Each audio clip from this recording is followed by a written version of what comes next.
The blood of Jesus, ക്രിസ്തുവിൻ്റെ രക്തം.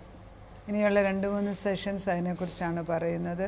The blood of Lord Jesus Christ is the legal foundation of redemption. അതായത് വീണ്ടെടുപ്പിൻ്റെ നിയമപരമായ foundation അല്ലെങ്കിൽ ഉറപ്പ് ദൈവത്തിൻ്റെ രക്തമാണ്, പുത്രൻ്റെ രക്തം. ഈ പുത്രൻ്റെ രക്തത്തിന് മുൻപിൽ വേറെ ഒരു ശക്തി നിൽക്കത്തില്ല. രക്ത ഉടമ്പടി എന്ന് പറയുന്നത് പഴയ കാലങ്ങളിൽ ഏറ്റവും വലിയ ഉടമ്പടി രക്ത ഉടമ്പടിയാണ്.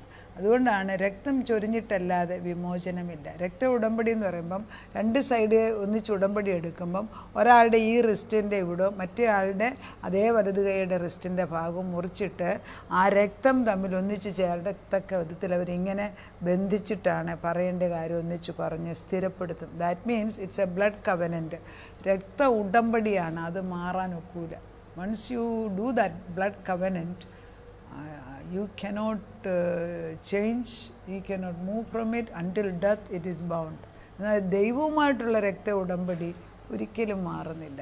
കാരണം ദൈവത്തിന് മരണമില്ലല്ലോ, അതൊരു വലിയ സത്യമാണ്. നമ്മൾ മരിച്ചു പോകും, പക്ഷെ ദൈവം മരിക്കത്തില്ല. ആ ജീവനുള്ള ദൈവത്തിൻ്റെ ഉടമ്പടിയായിട്ട് നിൽക്കുന്നത് ലീഗൽ ഡോക്യുമെൻ്റായിട്ടും ലീഗൽ റൈറ്റും പറയുന്നത് ക്രിസ്തുവിൻ്റെ രക്തമാണ്. ആ മഹത്വം ദൈവം അവൻ്റെ പുത്രൻ്റെ രക്തം നമുക്ക് വേണ്ടി തന്നു എന്നുള്ള ബോധ്യം നമുക്ക് എപ്പോഴും ഉണ്ടായിരിക്കും. The blood speaks. ഇതിനെക്കുറിച്ച് ഞാൻ TV പ്രോഗ്രാം തുടങ്ങിയ കാലത്തിൽ പവർ വിഷനകത്ത് ഞാൻ പല പ്രാവശ്യം ക്ലാസ്സുകൾ എടുത്തായിട്ട് ഞാൻ ഓർക്കുന്നുണ്ട്. വളരെ ആഴമേറെ അത് പറഞ്ഞിട്ടാണ് എന്നെ TV പ്രോഗ്രാം തുടങ്ങിപ്പിച്ചത് പോലും. കർത്താവിൻ്റെ രക്തം, ആ രക്തത്തിൻ്റെ മുമ്പിൽ ഒരു ശക്തിക്ക് നിൽക്കാനൊക്കത്തില്ല. ഈ രക്തം ജീവനുള്ള രക്തമാണ്. ആരോ പറഞ്ഞത് കട്ടിയാകാത്ത രക്തം, അതെനിക്കറിഞ്ഞുകൂടാ. പക്ഷേ ഈ ജീവനുള്ള ജീവ ഒഴുകുന്ന ഈ നദി പോലെ ഒഴുകുന്ന ഈ വിശുദ്ധ രക്തം സ്വർഗത്തിൽ ഇഷ്ടം പോലെയുണ്ട്. കർത്താവിൻ്റെ രക്തത്തിൽ കുളിക്കുകയാണ് നമ്മൾ. കുളിച്ചോ കുഞ്ഞാട്ടിൻ ആത്മശുദ്ധി നൽകും രക്തത്തിൽ. ആത്മശുദ്ധി തരാൻ പറ്റിയ ആ വിശുദ്ധ രക്തത്തിൽ നീ കുളിക്കുന്നുണ്ടോ? കുളിച്ചിട്ടില്ലെങ്കിൽ കുളിച്ചേ പറ്റും. കുളിക്കാത്തവരെ പിടിച്ചു കുളിപ്പിക്കാൻ നമുക്ക് നോക്കും. കാരണം ഈ രക്തം എടുത്തുകൊണ്ട് അവരുടെ ദേശത്ത് അവരുടെ ഫോട്ടോയിൽ അവരുടെ പ്രാർത്ഥിക്കുന്നിടത്ത് അവരിയ്ക്കുന്നിടത്തൊക്കെ നമുക്ക് തളിച്ചാൽ പ്രവർത്തിക്കും. കാരണം ഈ ജീവനുള്ള ദൈവം അവൻ്റെ രക്തമാണ് നമുക്കുണ്ട്. അതിന് മരണമില്ലാത്ത ദൈവമാണ് ക്രിസ്തു എന്ന് പറയുമ്പോഴേ. ഇറ്റേണിറ്റി, അതായത് നമുക്ക് നമ്മുടെ മുമ്പിൽ സ്വർഗമങ്ങ് തുറന്ന് വെച്ചിരിക്കുന്ന ഒരു മനസ്സുകൊണ്ട് വേണം നമ്മളിത് കാണാൻ. വെളിപ്പാടിൻ്റെ 12:10 ഇങ്ങനെയാണ് വായിക്കുന്നത്: ദുഷ്ടപിശാചിനെ എന്നേക്കുമായിട്ട് നശിപ്പിച്ചത് ക്രിസ്തുവിൻ്റെ രക്തത്തിൻ്റെ മഹത്വം കൊണ്ടാണ്. അപ്പോൾ നമുക്കൊരു വെപ്പൺ തരികയാണ്. എനിക്കൊരു ആയുധം ആവശ്യമുണ്ട്. ഈ ഒരു പ്രയാസത്തിൽ ശത്രു നമ്മുടെ കുഞ്ഞുങ്ങളെ വേലി കെട്ടി കോടൻ ചെയ്ത് അവൻ്റെ പക്ഷത്ത് കയറ്റി വെച്ച് ഒളിപ്പിച്ചു വെച്ചിരിക്കുക. ആര് പോകും എതിരായിട്ട്? ആരവനെ പോയി അവൻ്റെ കോട്ട ഇടിച്ച് തകർത്ത്. അതായത് ഒരു കർത്താവെ നമ്മളൊന്ന് കൈ അങ്ങോട്ട് ഇടിക്കുമ്പോഴത്തേക്ക് ദൈവത്തിൻ്റെ കൈ അങ്ങോട്ട് ചെന്നിട്ടിട്ട് ചില്ല് പൊട്ടുന്ന പോലെ ഈ മതിലിടിഞ്ഞു വീഴണം. അത് ഏത് മെറ്റീരിയൽ ഉണ്ടാക്കിയാൽ നമുക്ക് പ്രശ്നമല്ല. മണയാണല്ലോ അവൻ്റെ. അത് ഒരൊറ്റ ഇടി ഇടിക്കുമ്പോൾ അത് ഇഴിഞ്ഞു പോകണം. എന്നിട്ട് നമ്മൾ പിടിച്ചു വച്ചിരിക്കുന്ന ശത്രുവിൻ്റെ കയ്യെത്തുനിന്ന് അവൻ്റെ മക്കളെ തന്നെയല്ല, അവൻ്റെ ബൂട്ടി, അവിടുത്തെ സകല ഒളിച്ചു വെച്ച നമ്മുടെ സകല സമ്പത്തും തിരിച്ചെടുത്തുകൊണ്ട് വരാൻ ദൈവം അധികാരം തരികയാണ്. ആ അധികാരത്തിൻ്റെ ഒരു പദവി നമ്മളിൽ ഉണ്ടാകുന്നത് വചനം അറിയുമ്പോഴാണ്. അല്ലെങ്കിൽ നമുക്ക് ചെയ്യാനൊക്കത്തില്ല. സത്യം അറിയണം. ഈ ലീഗൽ ബാക്ക്ഗ്രൗണ്ട് എന്താണെന്നറിയണം. സ്വർഗത്തിൽ യുദ്ധമുണ്ടായെന്നും മീഖായേൽ അവൻ്റെ ദൂതന്മാരും മഹാസർപ്പത്തോട് പടവെട്ടുന്നുണ്ട്. തൻ്റെ ദൂതന്മാരുമായി മഹാസർപ്പം പടവെട്ടി ജയിച്ചില്ല താനും. ദൈവദൂതന്മാരോട് പിശാച് പടവെട്ടി, പക്ഷെ ജയിച്ചില്ല എന്ന് വ്യക്തമായിട്ട് എഴുതിയിരിക്കുന്നു. കാരണം അവൻ ജയിക്കാൻ ഒക്കത്തില്ലെന്ന്. ചുമ്മാ ഓലപ്പാമ്പിട്ട് പേടിപ്പിക്കുന്നു ദുഷ്ടൻ. ഈ ചുള്ളിക്കമ്പാണോ യശയ്യാ പറയുന്നുണ്ട്. ഇവനാണോ നമ്മളെ പേടിപ്പിച്ചത്? മനുഷ്യരെല്ലാം ഇവൻ്റെ നുണയുടെ അടിമയിലാണ്. നമ്മൾ തന്നെയല്ല, നമ്മുടെ മക്കൾ, നമുക്കുള്ളത് സമ്പത്ത്, നമുക്ക് വരുമാനം, എല്ലാത്തിലും ഇവൻ കൈകടത്തും. കാരണം അന്ന് പിതാവാകുന്ന ആദം പാപം ചെയ്ത് ഹവ്വായും പാപം ചെയ്തതോടുകൂടി ഭൂമിയുടെ അവകാശം പിശാചിന് കൊടുത്തു. അതൊരു കളിപ്പിച്ച എടുത്തെങ്കിലും വാട്ട് ഈസ് ഹാപ്പൻഡ്. പിന്നെ അത് തിരിച്ചെഴുതാൻ വയ്യാത്ത പോലെ ആയപ്പോഴാണ് ദൈവം തൻ്റെ പുത്രനെ ഭൂമിയിലേക്ക് അയച്ച് നമ്മളെ രക്ഷിക്കുന്നതെന്ന് ഓർക്കണം. ഇങ്ങനെയാണ് നമ്മുടെ ഓരോ പ്രവൃത്തികളും ദൈവത്തിനോട് ചോദിക്കാതെ, ദൈവ ആലോചനയ്ക്ക് ഇഷ്ടമല്ലാതെ നമ്മുടെ സ്വയകഴിവിൽ നല്ലതാണെന്ന് തോന്നിക്കും കേട്ടോ, നമ്മൾ അറിഞ്ഞുകൊണ്ടൊന്നും തിന്മയ്ക്ക് ഇറങ്ങുന്നില്ല, നല്ലതാണെന്ന് വിചാരിച്ച് നമ്മൾ ഇറങ്ങും. പക്ഷേ ഇവൻ്റെ കുഴിയുടെ ആഴം കുറച്ച് കടുപ്പാണ്. പക്ഷേ ഇന്ന് ദൈവത്തിൻ്റെ പരിശുദ്ധാത്മാവ് നിർത്തുകയാണ്, അവൻ്റെ തല വെട്ടി മാറ്റുന്ന ദൈവം നമ്മുടെ കൂടെ വന്ന് നിൽക്കുകയാണ്. വെളിപ്പാടിൻ്റെ 12:10 ഇങ്ങനെയാണ് വായിക്കുന്നത്: അപ്പോൾ ഞാൻ സ്വർഗത്തിലൊരു മഹാശബ്ദം പറഞ്ഞു കേട്ടത്, ഇപ്പോൾ നമ്മുടെ ദൈവത്തിൻ്റെ രക്ഷയും ശക്തിയും രാജ്യവും, നമ്മുടെ ദൈവത്തിൻ്റെ രക്ഷയുണ്ട്, സാൽവേഷനാണ്. ഈ നിത്യരക്ഷ നിത്യജീവനാണെന്ന് ഓർക്കണം. ഇനിയൊന്നും നമ്മുടെ ജീവനെയൊന്നും അവന് തൊടാൻ അവകാശമില്ല. ഇന്ന് മരിച്ചാലും എനിക്ക് ഉറപ്പുണ്ട് എൻ്റെ ആത്മാവ് ദൈവത്തോട് ചേരുമെന്ന് ഉറപ്പുണ്ടോ? നിത്യരക്ഷയുടെ ഉറവിടമായി യേശു എന്നിൽ വസിക്കുന്നത്. നമ്മുടെ മർത്യ ശരീരത്തെ ജീവിപ്പിച്ചത് കർത്താവിൻ്റെ പരിശുദ്ധാത്മാവാണ്. ആ മർത്യ ശരീരം ഇപ്പോൾ ഉപയോഗിക്കുന്നത് ദൈവത്തിന് വേണ്ടി മാത്രമാണ്. അങ്ങനെയൊക്കെ ഉറപ്പ് നമുക്കൊണ്ട് വരുമ്പോഴത്തേക്ക് നമുക്ക് വേറൊരു ആത്മീക അറിവ് നമ്മളെ ഈ സ്വതന്ത്രമാക്കിയിട്ട് വേറൊരു തലം തന്നെയുള്ള വേട റെലമെന്ന് അതിന് പറയുന്നത്. അതായത് ഈ റെലമെന്നൊക്കെ പറയുമ്പോൾ 1-ാം ക്ലാസ്സിൽ ഇരിക്കുന്ന കുട്ടിക്ക് 1-ാം ക്ലാസ്സിലെ കാര്യം അറിയത്തുള്ളൂ. 10-ാം ക്ലാസ്സിലിരിക്കുന്ന കുട്ടിക്ക് അവൻ്റെ സ്ഥിതി മാറി. പിന്നെ അവനെ പിടിച്ച് 1-ാം ക്ലാസ്സിൽ ആരെങ്കിലും ഇരുത്തുമോ? കഴിഞ്ഞ ദിവസം ഒരാൾ പ്രാർത്ഥനയ്ക്ക് വന്നു, 11-ാം ക്ലാസ്സിൽ പഠിക്കുന്ന കുട്ടി പരീക്ഷ എഴുതാനൊക്കത്തില്ലെന്ന് പറഞ്ഞാൽ 11-ാം ക്ലാസ്സിൽ തന്നെ വീണ്ടും ഇരിക്കാൻ പറഞ്ഞാൽ അപ്പനും അമ്മയ്ക്കും ഇഷ്ടപ്പെടുമോ? എന്തെങ്കിലുമാണ് നമ്മുടെ കുഞ്ഞ് മിടുക്കനോ ചോട്ടതോ കഴിവുള്ളവനോ കഴിവില്ലാത്തവനോ എന്തെങ്കിലും ആയിക്കോട്ടെ, കുട്ടി പാസ് ചെയ്ത് അടുത്ത ക്ലാസ്സിൽ കയറേണ്ട സമയത്ത് ഇരുത്താൻ. അതാണ് നമ്മൾ അടുത്ത സ്റ്റേജിലോട്ട് കയറാതെ അവിടെ തന്നെ ഇരുന്നാൽ ദൈവത്തിന് സങ്കടമാണ്. കർത്താവ് ഇങ്ങനെ തന്നെയാണ് പറയുന്നത്, നമ്മൾ എങ്ങനെ ജയിക്കണമെന്ന്. അപ്പോൾ ഞാൻ സ്വർഗത്തിലൊരു ശബ്ദം പറഞ്ഞു കേട്ടത്, ഇപ്പോൾ നമ്മുടെ ദൈവത്തിൻ്റെ രക്ഷയും ശക്തിയും രാജ്യവും അവൻ്റെ ക്രിസ്തുവിൻ്റെ ആധിപത്യവും തുടങ്ങിയിരിക്കുന്നു. ദൈവമക്കൾക്കുള്ള അവകാശം പാസ്റ്റ് പ്രസൻറ്റ് ഫ്യൂച്ചർ ഇവിടെ അഫക്റ്റ് ചെയ്യുന്നില്ല. ഇത് ആത്മീക ഗോളമാണ് ഞാനിവിടെ സംസാരിക്കുന്നത്. നമ്മുടെ സഹോദരന്മാരെ, അതായത് ദൈവമക്കളെ തന്നെ രാപ്പകൽ ദൈവസന്നിധിയിൽ കുറ്റം പറയുന്ന അപവാദിയെ തള്ളിക്കളഞ്ഞുവല്ലോ. ഈ ദുഷ്ടൻ്റെ ഒരേ ഒരു ജോലി ദൈവമക്കൾക്കെതിരായിട്ട് രാവും പകലും കുറ്റം പറഞ്ഞുകൊണ്ടിരിക്കുക. അത് ഈ ദൈവശബ്ദം കേൾക്കുന്ന കൃപയുള്ള ചിലരുണ്ടല്ലോ, അതൊരു വരമാണ്. നമ്മൾ എല്ലാവർക്കും ഇല്ല, വളരെ കുറച്ച് പേർക്കേ കാണും. ഞാൻ അങ്ങനെയുള്ള പലരെയും എൻ്റെ ജീവിതത്തിൽ ഞാൻ കണ്ടിട്ടുണ്ട്. അവർക്കതിൻ്റെ വില അറിയാമോന്ന് പോലും എനിക്ക് സംശയം.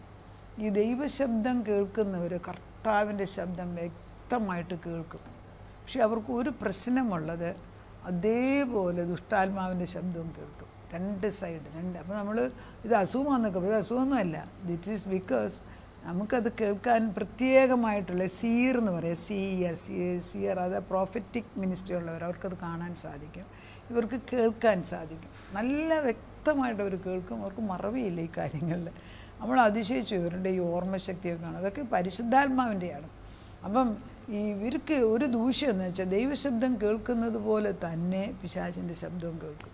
അപ്പോൾ പലപ്പോഴും ദൈവം നമുക്ക് നന്മയായിട്ട് വേറൊരാളെക്കുറിച്ച് പറയുമ്പോൾ ദുഷ്ടൻ നമ്മൾ പ്രാർത്ഥിച്ചവരെക്കുറിച്ചോ നമുക്ക് വേണ്ടി പ്രാർത്ഥിക്കുന്ന ഒരു അഴുക്ക് പറഞ്ഞു പഠിപ്പിക്കും. സ്വന്തം സഹോദരനെതിരായിട്ട് അവനെപ്പോഴും കുറ്റം പറയും. സ്വന്തം സഹോദരിക്കെതിരായിട്ട് അങ്ങോട്ടും ഇങ്ങോട്ടും, ഭാര്യ ഭർത്താവിനെതിരായിട്ട്, ഭർത്താവ് ഭാര്യ. ഇത് ഇവൻ്റെ ജോലിയാണ്. എന്തിനാ വഴക്കുണ്ടാക്കിയെന്ന് വെച്ചാൽ അവർക്ക് തന്നെ അറിയത്തില്ല. ഞാൻ വലുത്, നീ വലുത്, ആര് വലുത്, രണ്ടുപേരും ഒന്നാന്നുള്ള ചിന്ത ആദ്യ തൊട്ടേ ഉണ്ടായിട്ടില്ല. അത് പഠിപ്പിച്ചാലും തലയിൽ കയറാതെ ചിലപ്പോൾ തലമുറകളുടെ പുറകിലുള്ള ഈ ബന്ധനം, ഈ ചില areas of A brain blocked. അതിങ്ങനെ നമ്മൾ നോക്കുമ്പം ഈ സത്യം പറഞ്ഞാൽ നമ്മൾ ഈ CT സ്കാനൊക്കെ എടുത്ത് നോക്കുന്നത് പോലെ ഈ ആത്മീയ കണ്ണുള്ളവർ നോക്കിയാൽ ചില ഏറിയയിൽ മന്ദിച്ചിരിക്കുന്നതാണ്. ചിലർക്ക് വേണ്ടി പ്രാർത്ഥിക്കാൻ മുന്നോട്ട് ചെയ്തിട്ടുണ്ട്. നമുക്കങ്ങ് വന്നതേ ഒരു തരത്തിൽ അവർക്ക് പ്രാർത്ഥിക്കാൻ നമുക്കൊക്കത്തില്ല. കാരണം അവരുടെ ഹൃദയം, അവരുടെ ബ്രെയിൻ അതുപോലെ മന്ദിച്ചിരിക്കുകയാണ്. അത് നമുക്ക് അനുഭവപ്പെടുന്ന. അപ്പോൾ നമ്മൾ അവരെ കുറ്റം പറയുകയല്ല ചെയ്യേണ്ടത്. കർത്താവേ, അവരുടെ ബുദ്ധിമന്ദത മാറ്റിക്കൊടുക്കാൻ നിൻ്റെ വിശുദ്ധ രക്തത്തിന് കഴിയുമല്ലോ. ഒരു തുള്ളി രക്തം, 1 drop of blood.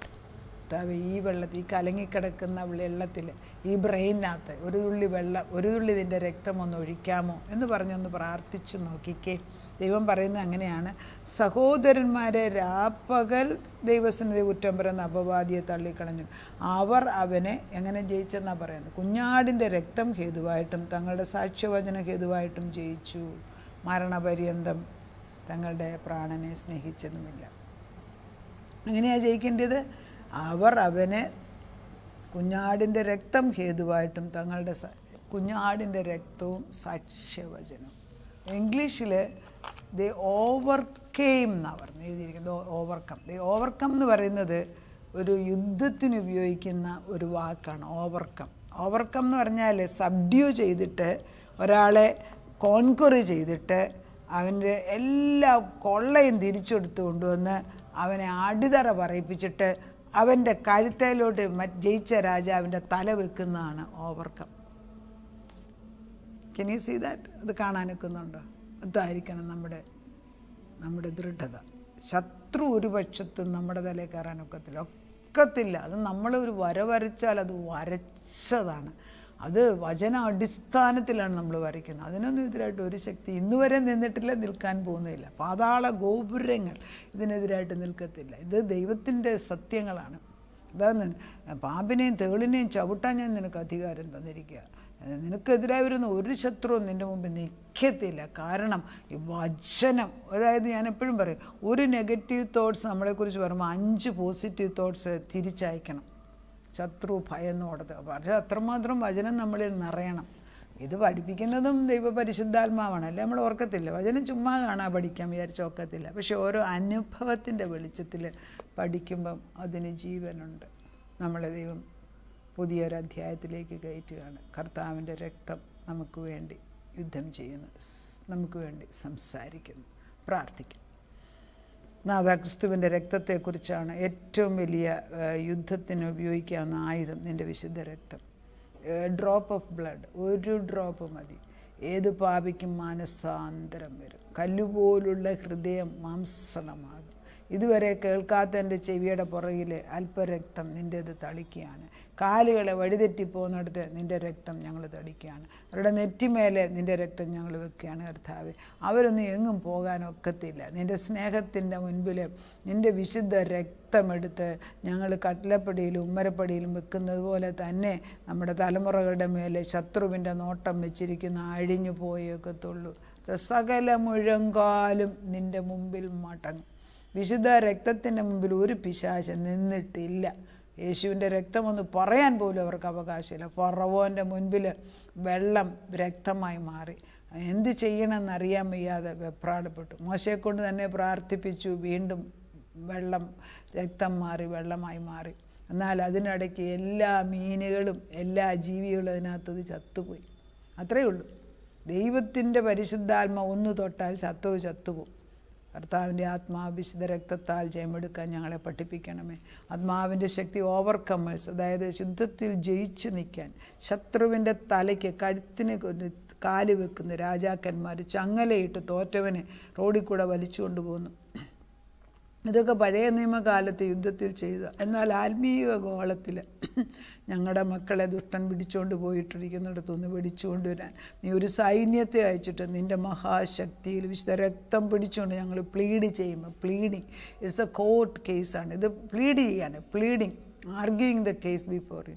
അപ്പോൾ നീ അതിന് പരിഹാരം തരാൻ നിൻ്റെ വിശുദ്ധ രക്തം ഞങ്ങൾക്ക് തുണയായിട്ട്, രക്തം സംസാരിച്ചുകൊണ്ട് നിൽക്കുന്നതിന് നന്ദി പറയുന്നു. പ്രാർത്ഥന കേട്ട് ഞങ്ങളെ അനുഗ്രഹിക്കാൻ ഓടി വന്ന ദൈവത്തിന് നന്ദി. യേശു ക്രിസ്തുവിൻ്റെ പൊന്നുനാമത്തിൽ തന്നെ, ആമേൻ.